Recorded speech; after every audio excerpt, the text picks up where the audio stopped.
Neste vídeo, você não vai conhecer apenas o país da pizza e das belas paisagens. Vai entrar numa jornada por mistérios que atravessam séculos, segredos enterrados sob o Vaticano, túneis escondidos em Nápoles, manuscritos proibidos, desaparecimentos estranhos, mafiosos intocáveis e histórias que a história tentou esconder. Prepare-se, a Itália que você conhece é só a superfície. 7 curiosidades que você não conhece sobre a Itália. 1. A máfia moderna. A máfia hoje não é só uma organização criminosa. É um sistema paralelo de poder, com tentáculos no setor público, privado e até fora da Itália. Ela atua em silêncio, com menos violência visível e mais corrupção, lavagem de dinheiro e manipulação de contratos públicos. As 4 principais máfias atuais da Itália: 'Ndrangheta, Calábria, a mais poderosa atualmente, controla grande parte do tráfico de cocaína da Europa. Extremamente fechada, baseada em laços familiares. Fatura cerca de 60 bilhões de euros por ano. Presente em mais de 40 países. Camorra, Nápoles e Campânia, fragmentada em muitos clãs. Atua em drogas, falsificações, extorsão e despejo de lixo tóxico. Forte em negócios ilegais e lavagem via empresas de fachada. Cosa Nostra, Sicília. Perdeu força, mas ainda é temida. Conhecida pelos assassinatos de juízes Falcone e Borsellino nos anos 90. Hoje atua nos bastidores, em contratos e política local. Sacra Corona Unita, Puglia, menor e mais recente. Forte ligação com tráfico de imigrantes, drogas e contrabando. Atua com máfias do leste europeu. E como elas operam hoje? Infiltração silenciosa em empresas legítimas, investimentos em energia renovável, construção civil, turismo, uso de criptomoedas para lavar dinheiro, parcerias com máfias da Colômbia, Rússia, China e Nigéria. Compram políticos, juízes e empresários para manter influência. Casos recentes: Operação Rinascita Scott, 2020. Prisão de 300 membros da 'Ndrangheta. Envolvia políticos, advogados e empresários. Operação Máfia Capitale, Roma. Revelou uma máfia infiltrada até na prefeitura de Roma. Envolvida em contratos de imigração, lixo urbano e transportes. Resumo da Operação Rinascita Scott. Aquela que não mata nas ruas, mas manda em prefeitos, juízes e empresários sem ninguém perceber? Pois é. Em 2019, na Calábria, sul da Itália, a polícia italiana resolveu dar o maior golpe nessa máfia, a temida 'Ndrangheta. Eles lançaram uma operação gigantesca chamada Rinascita Scott. O nome veio em homenagem a um agente do FBI que ajudou a rastrear o dinheiro sujo deles.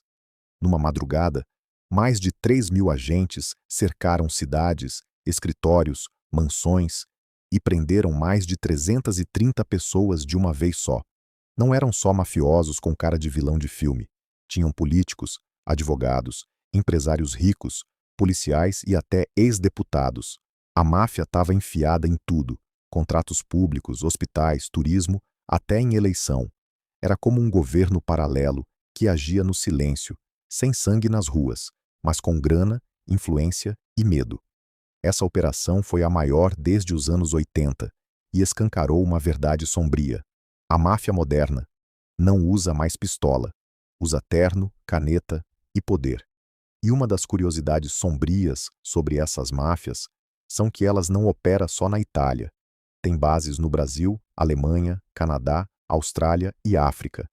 E há evidências de lavagem de dinheiro até em times de futebol e fundações culturais.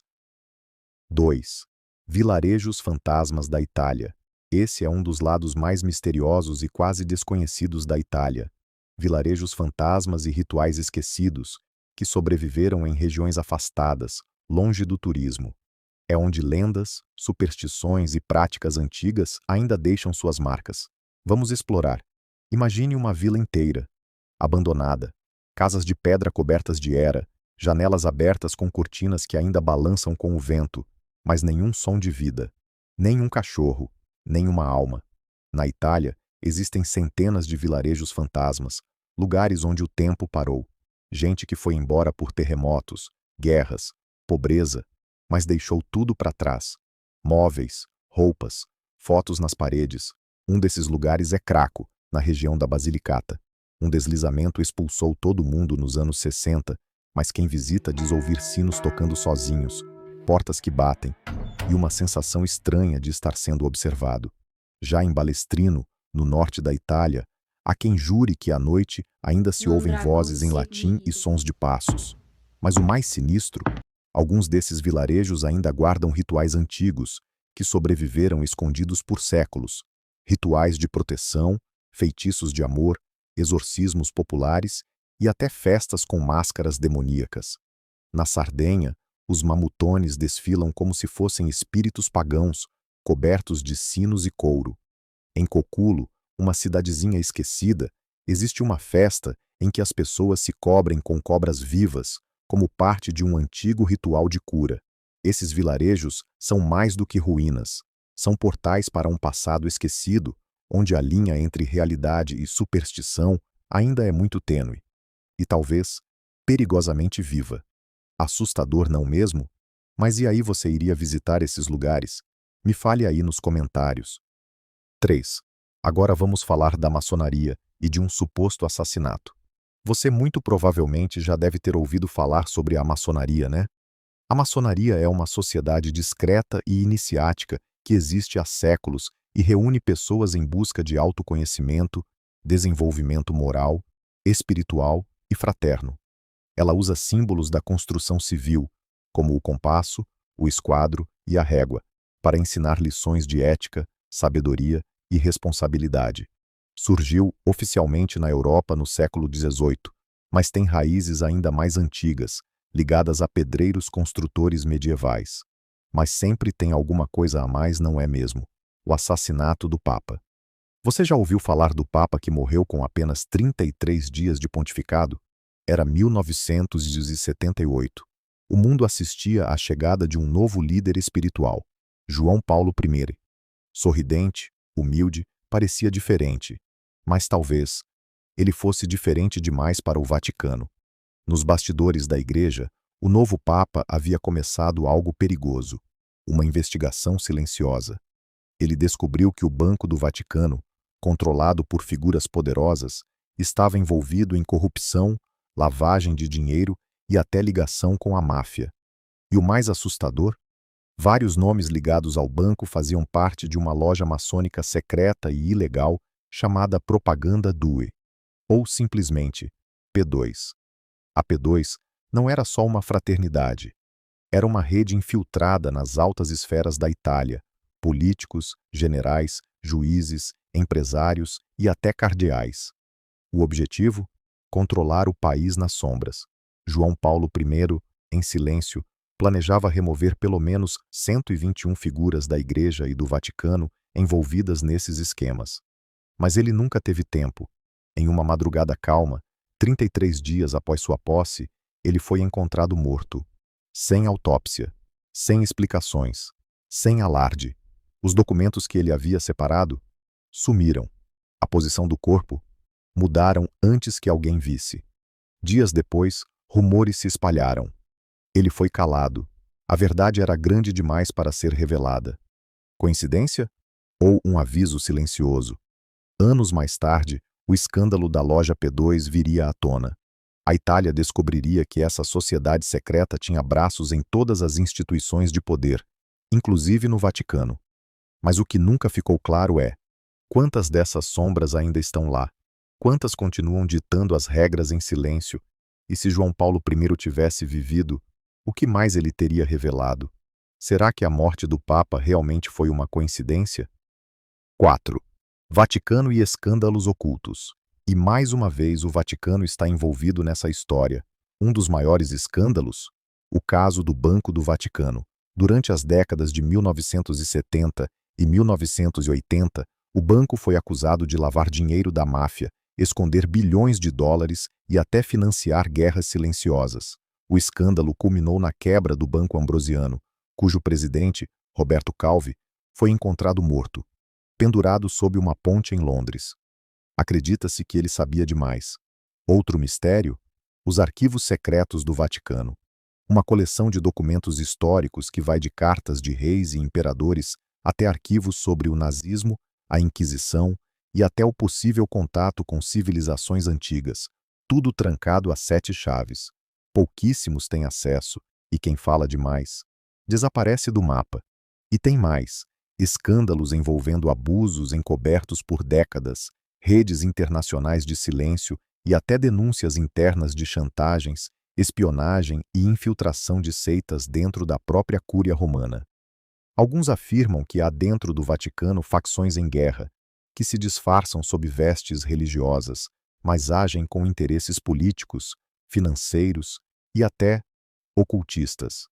Em 2012, o escândalo VatiLeaks revelou cartas privadas que mostravam a corrupção, rivalidades e jogos de poder internos, documentos que nunca deveriam ter vindo à tona. Mas o que mais está escondido nos cofres do Vaticano? Por que tantas testemunhas-chave morrem subitamente ou desaparecem? Talvez nunca saibamos tudo. Mas uma coisa é certa: o Vaticano não é apenas um símbolo de fé, é também um centro de poder, onde nem tudo é divino. E existem muitos outros casos de corrupção e de desaparecimentos. 5. Experimentos biológicos secretos, anos 50-70. Uma parte pouco conhecida, mas extremamente sombria da história da Itália.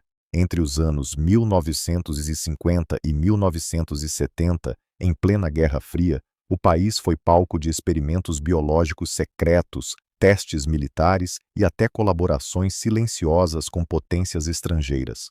Tudo isso longe dos olhos do público. Durante a Guerra Fria, enquanto o mundo temia mísseis nucleares e espiões da cortina de ferro, algo muito mais invisível e silencioso estava sendo testado: a guerra biológica. E a Itália foi um campo de testes.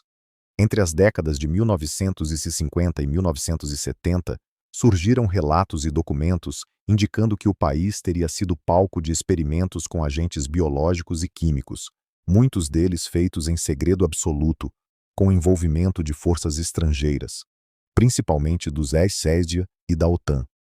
O objetivo? Testar a capacidade de contaminação, propagação e resposta civil em cenários de guerra biológica. Mas o problema é que muitos desses testes foram feitos com a população alheia ao perigo. Em Roma, Milão e pequenas vilas do sul da Itália, surgiram casos estranhos: surtos repentinos, doenças respiratórias não explicadas, relatos de aviões não identificados pulverizando áreas rurais, seguidos de mortes silenciosas. Em 1969, documentos da CIA revelaram que a Itália era considerada área segura para testes experimentais, especialmente nas regiões mais pobres e isoladas. Alguns experimentos teriam utilizado bactérias inofensivas em teoria, como a Serratia marcescens, mas que em indivíduos imunodeprimidos causaram infecções fatais. Outros documentos apontam para testes com psicotrópicos e até técnicas de controle mental, inspiradas no projeto norte-americano MK-Ultra, feitos em colaboração com agências italianas e centros médicos militares. Os alvos? Muitas vezes pacientes psiquiátricos, presidiários ou populações marginalizadas, como imigrantes e camponeses. O governo italiano nunca admitiu oficialmente, mas documentos desclassificados nos Estados Unidos e investigações feitas por jornalistas corajosos revelaram fragmentos assustadores de uma verdade enterrada. Em 1977, um ex-militar italiano afirmou em entrevista anônima: "Fizemos testes biológicos em zonas pobres. Eles diziam que era para proteger a Itália, mas nunca explicavam de quem." Até hoje, nenhum pedido de desculpas foi feito às famílias afetadas, e os arquivos mais importantes ainda permanecem trancados, protegidos por segredos de Estado e silêncio institucional. Talvez o verdadeiro campo de batalha da Guerra Fria não tenha sido entre EUA e o RSS, mas sim dentro de corpos civis usados como cobaias. E ninguém jamais soube. A cidade subterrânea de Nápoles. A cidade subterrânea de Nápoles é uma das estruturas mais fascinantes e misteriosas da Itália, uma verdadeira cidade oculta sob as ruas da Nápoles moderna. Com cerca de 2.400 anos de história, ela é um enorme labirinto de túneis, catacumbas, aquedutos, cisternas e refúgios que revelam as diversas camadas da história da cidade. Essa história começa lá atrás, quando os gregos chegaram por aqui, por volta do século IV a.C. Eles queriam construir templos, casas, fortalezas, e usaram uma pedra vulcânica chamada tufo, que é fácil de cavar. Mas ao cavarem, acabaram deixando para trás uma rede de túneis e cavernas. Eles criaram, sem querer, o que viria a ser a cidade subterrânea. Mas os romanos foram mais longe. Eles transformaram aqueles túneis num sistema incrível de aquedutos e cisternas. Era como se a cidade bebesse da própria sombra. Em cima, a vida seguia, caótica como Nápoles sempre foi. Embaixo, a água fluía pelas paredes úmidas, alimentando casas, fontes, termas. Por séculos, o povo de Nápoles viveu assim, com a cidade visível acima e a cidade invisível abaixo. Mas aí veio a guerra. Durante a Segunda Guerra Mundial, os céus de Nápoles ficaram pretos de fumaça. Bombas caíam, sirenes gritavam, e para sobreviver, as pessoas correram para onde sabiam que estariam seguras, o subsolo. Lá embaixo, famílias inteiras se escondiam. Alguns passavam dias, semanas dormindo em colchões improvisados, cercados por escuridão e esperança. Até hoje, é possível ver os rabiscos que as crianças faziam nas paredes, os brinquedos esquecidos, restos de uma vida temporária nas entranhas da cidade. Depois da guerra, por um tempo, essa Nápoles secreta ficou esquecida, mas nunca completamente. Com o tempo, exploradores, arqueólogos e curiosos voltaram lá. Descobriram passagens que ninguém lembrava mais, salas misteriosas, túneis que conectam igrejas antigas, mercados perdidos no tempo e até um teatro greco-romano escondido sob uma casa comum, no centro histórico. E como se isso não bastasse, começaram a surgir rumores. Dizem que a máfia usava esses túneis como rotas secretas, que há símbolos de seitas antigas gravados nas paredes, que há portas fechadas que ninguém ousa abrir, ou que abriram uma vez e se arrependeram. Hoje você pode visitar. É só seguir um guia, descer por uma escadinha apertada e, de repente, está a 40 metros de profundidade, em um mundo onde o tempo parou. Lá embaixo, o som da cidade desaparece. Tudo é silêncio, pedra, história. E você percebe que Nápoles não é só uma cidade viva. Ela é uma cidade em camadas, feita de gritos e sussurros, luz e escuridão. 7. Segredos da Biblioteca do Vaticano. Os segredos da Biblioteca do Vaticano. Só de ouvir esse nome, parece que a gente já sente o peso de séculos de história sussurrando entre páginas antigas. Imagine um lugar que guarda alguns dos maiores segredos da Igreja, da humanidade e talvez até do universo. Tudo trancado a 7 chaves, sob os olhos do Papa. Quer ouvir essa história como quem descobre algo proibido? Então escuta só. No coração da cidade do Vaticano, atrás de portões de ferro e paredes de mármore, existe uma biblioteca como nenhuma outra, a Biblioteca Apostólica Vaticana. Ela foi oficialmente fundada em 1475, mas seus documentos mais antigos são muito mais velhos. Alguns datam do século IV. É como se você entrasse em uma máquina do tempo feita de pergaminhos. São mais de 1 milhão de livros, 75 mil manuscritos e documentos raríssimos. Mas o mais intrigante não é o que se sabe, é o que não se sabe. Os mistérios. 1. O Arquivo Secreto do Vaticano. Tecnicamente, ele nem é mais chamado assim. Hoje o nome oficial é Arquivo Apostólico do Vaticano. Mas durante séculos era conhecido como o Arquivo Secreto, o que já alimentou todo tipo de teoria. E por que tanto mistério? Porque apenas pessoas autorizadas, como estudiosos credenciados, podem acessar, e mesmo assim, só uma pequena parte por vez. Nada de passeios turísticos, fotos ou filmagens. Você pede acesso a um documento específico e, se for aprovado, pode vê-lo. Só isso. Dizem que lá dentro existem documentos que poderiam mudar completamente nossa visão da história. Cartas de imperadores romanos, correspondências entre reis e papas, documentos sobre os julgamentos da Inquisição, registros do julgamento de Galileu Galilei. talvez até evangelhos apócrifos, textos considerados heréticos pela Igreja.